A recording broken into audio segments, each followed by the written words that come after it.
To start off the day in like the most hectic way ever is in a Louage centre.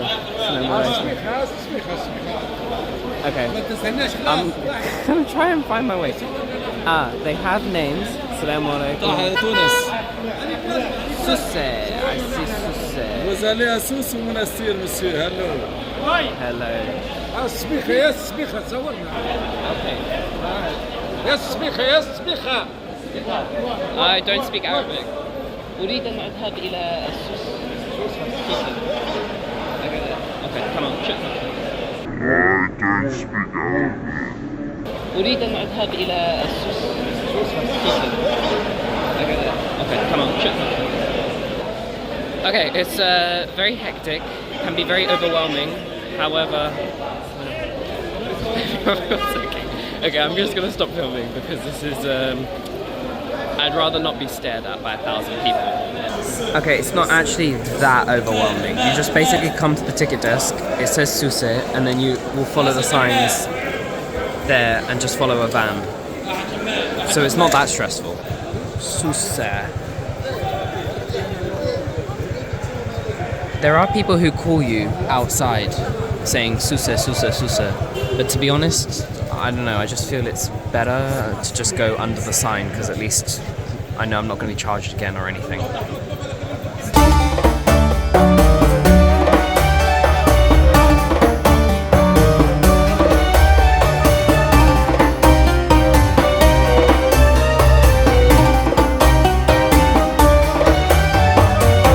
Right, so we have now arrived at our hotel in Sousse. Yeah, so they do drive crazy here in Tunisia. I was warned about it. So basically, if there are 3 lanes, it means there are 5 lanes. There's lane 1, 1.5, 2, 2.5, and 3. And don't forget the hard shoulder for undertaking. So how these Louages work is they won't leave until they're full. And whilst you're waiting for it to become full, there's no air conditioning. And actually, when you're driving as well, they don't put the air conditioning on. However, their windows are all open, so there is a little bit of a breeze, but just note that, don't sit at the back. Okay, so big problem, got to the hotel, it's on the 5th floor, there's no elevators, and the air conditioning is not working. So I'm gonna have to go all the way back down and tell them it's not working. This is a very budget place that I'm staying in, particularly in comparison to where I was staying in Tunis. I don't like doing things on a budget. Unfortunately, I'm here on a budget. Yeah, I'm not too pleased with this hotel, I have to say. Sousse is supposed to be more of a touristy destination, however, there aren't that many hotel options, there aren't that many nice beach, resort, affordable options either. You've either got like the Marriott Movenpick, that's it.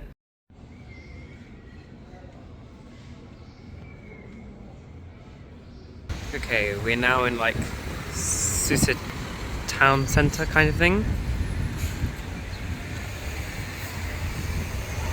Quite nice. Behind the old castle walls is their Medina. There's loads of people that are just lingering here. I don't know, it makes me feel a bit uncomfortable because they're not like a threat, but they're just, people just kind of stand everywhere with no purpose. I'm just following him, hoping I don't get run over. Thank you.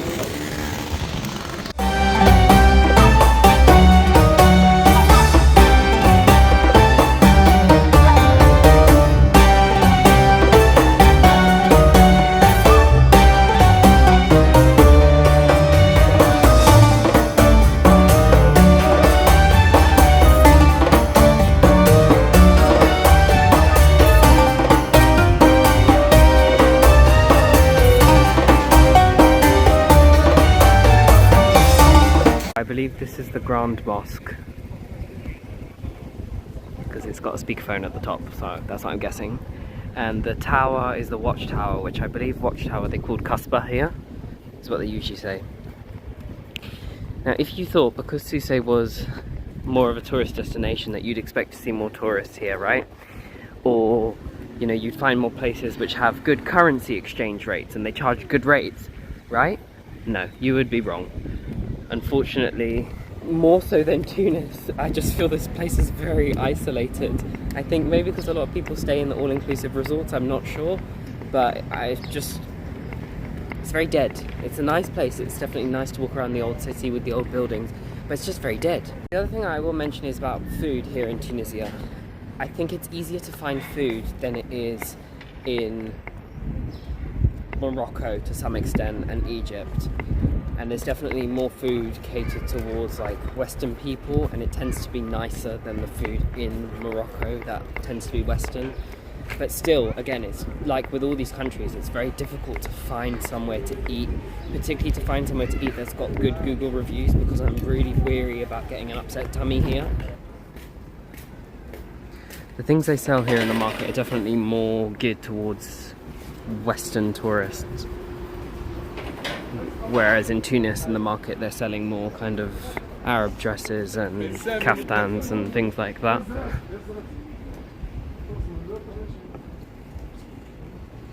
To some extent, it's more authentic in Tunis.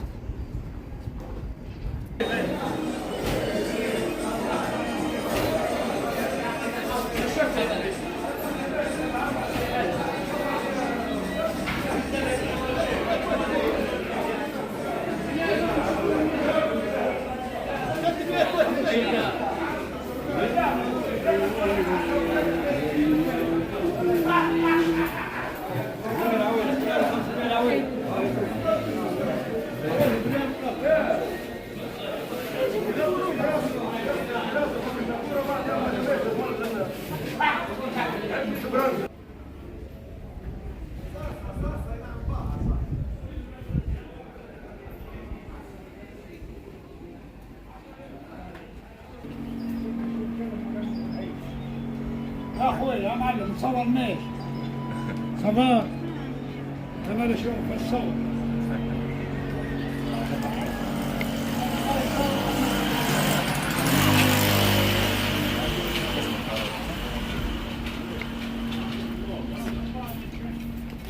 Hopefully that's been a little bit of like a sneak peek kind of thing into the old Medina. It doesn't compare, I have to say, to the Medina in Tunis. In Tunis it's so much bigger, there's so much more to do, more things they're selling. I think because a lot of people obviously miss out Tunis, or they don't stay in Tunis very long, this is kind of the next best alternative. However, yeah, I just prefer Tunis.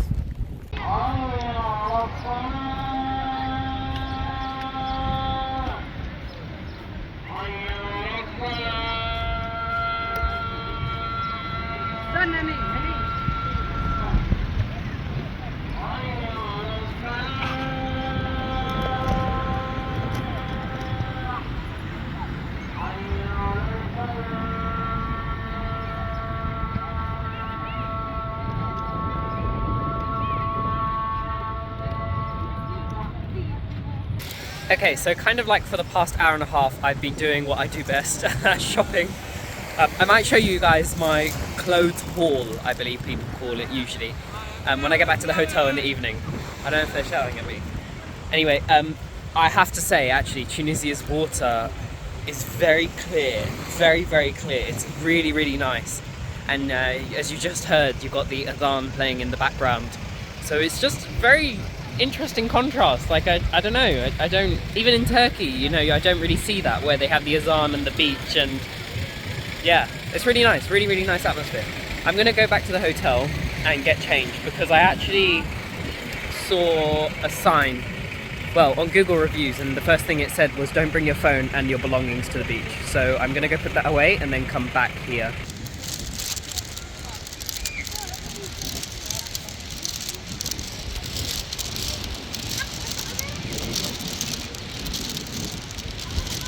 So we're back in the hotel, and I just went to exchange some money because I was running out. I had basically no cash left. In Tunis, the best rate that I got was 3.93. The rate for this is the pound, by the way. The rate for the pound at the moment today is 3.99. So in Tunis, 3.93. Over here in Sousse, the rates are just not very competitive. I don't know why.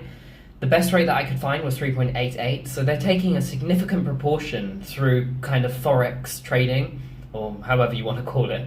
But Yeah, I don't know. You don't see it in many countries, I have to say. Even in Turkey, they tend to give you quite good rates. I don't know, I haven't been somewhere for a while where I've had to really think about the rates. To be honest, in most countries, I tend to use ATMs. However, again, here, I just heard through the grapevine that ATMs are not that reliable here. Having said that, I used one at the airport and it was perfectly fine. So, ATMs, kind of standard stuff, they take your ATM 3% fee with the card or whatever. But it's nothing too shocking. I mean, it happens in every single country. And from my experience, ATMs were fine to use. I don't know about other people's experiences. So I suppose it just goes to say, don't always trust what you hear on the internet.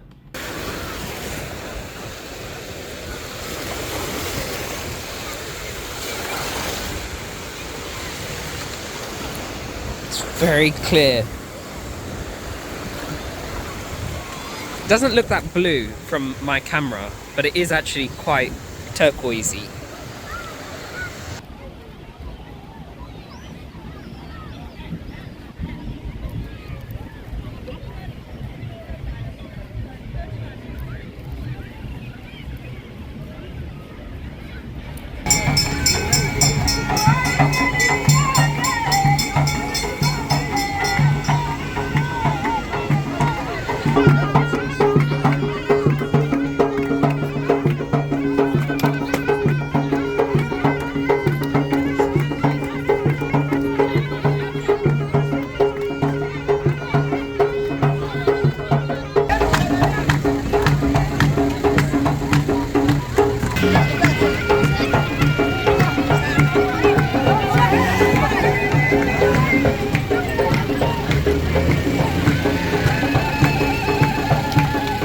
This train is the gift that keeps on giving. It actually looks so lit.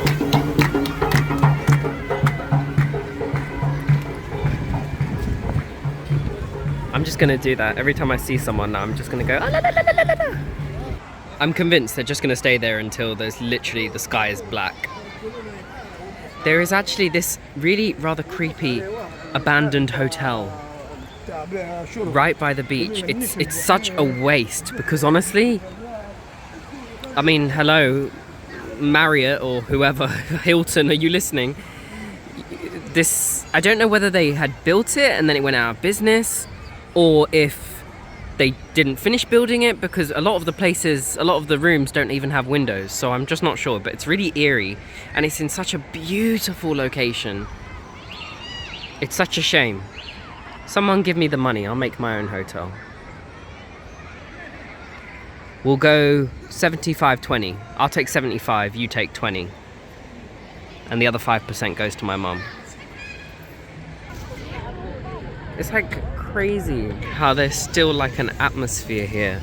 Even though the sun's gone down, you can still, actually, people are still in the ocean.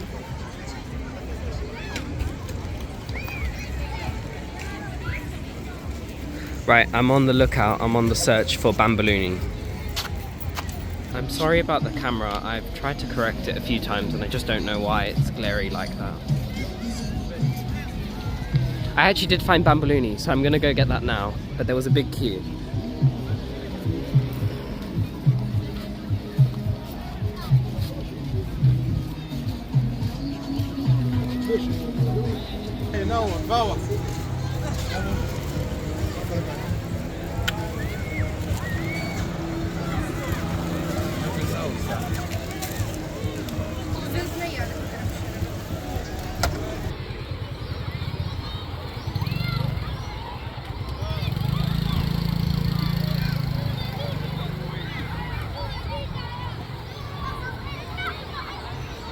Okay, now we're gonna see if we can try and climb that. So this building is called a Ribat, I think, and it's basically just a watchtower. So obviously Sousse is a port city, so it's a watchtower to look over the sea and the rest of the Medina and city as well. Oh, no, I don't want to. Thank you, shukran. No, no, I don't want to. He might eat me. I mean, I could have just said no. I don't know why I had to say something stupid like he might eat me. Quite funny, actually. Right. So, do you know, I have to say Sousse is such a vibe. because you've got these old city walls with palm trees. It's just very, I don't know, it's really, really nice actually to see. I'm trying to think of what it's like. Someone's having a cat fight. They're cats that are having a cat fight. Right, let's see if we can go in.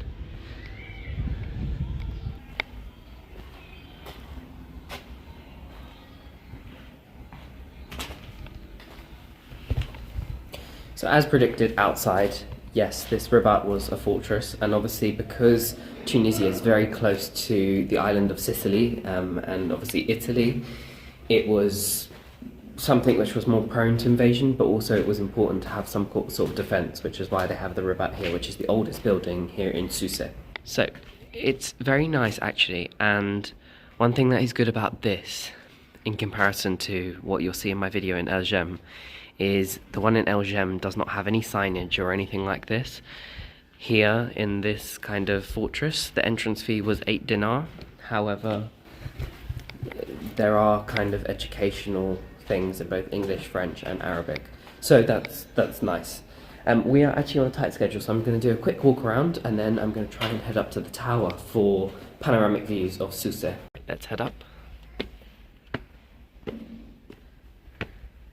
I'm hoping it's not too, number one, far and steep, and number three, claustrophobic. I think I missed out 2 or 1. Anyway, it's like Game of Thrones, you know, like the Wall, right? Have they got like this courtyard? Okay, so we're at the top. You can see obviously they've got these holes for archery, for kind of arrows. On both sides, within the walls and also outside of the walls. The tower's just behind me, so that's what we're going to climb up. Top of one of the pillars, you can see there you've got the Grand Mosque. We'll see if we can go inside that. There's the Rabat, and we're at the top. So you can see you get quite a good view of all the cities, bearing in mind also that back in the day it would have been very flat, you know, we wouldn't have had many tall buildings, so that would have been the tallest building in Sousse, and you can see kind of behind it. We'll go up and you'll be able to see a view of the sea as well. Someone's already up there and he just left 5 minutes ago, so hopefully it shouldn't take too long.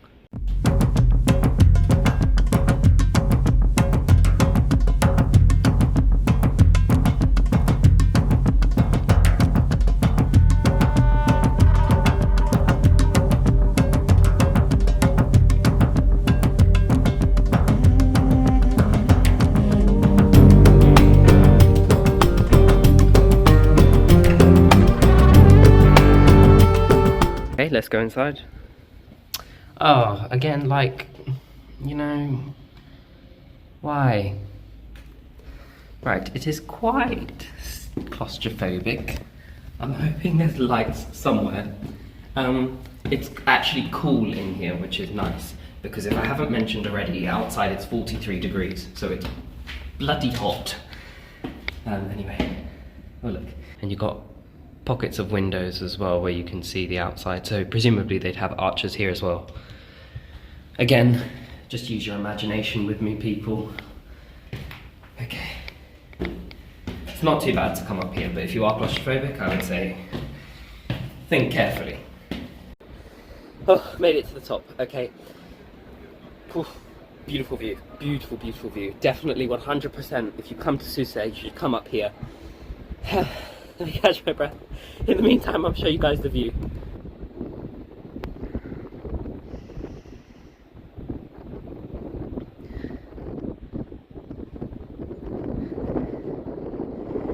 Again, the Grand Mosque. That's the kind of Sousse square. And then Sousse town.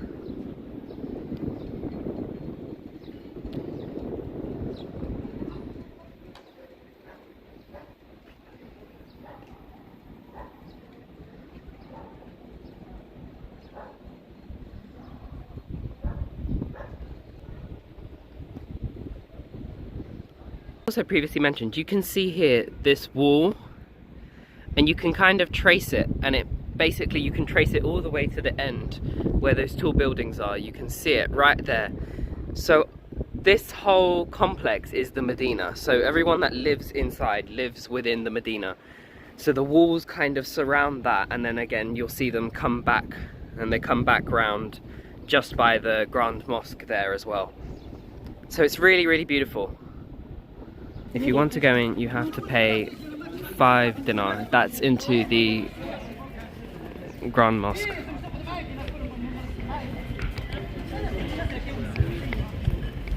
I will not pay to go into a mosque. I don't think anyone should have to pay to enter any religious site, but as a Muslim I will not pay to go into a mosque.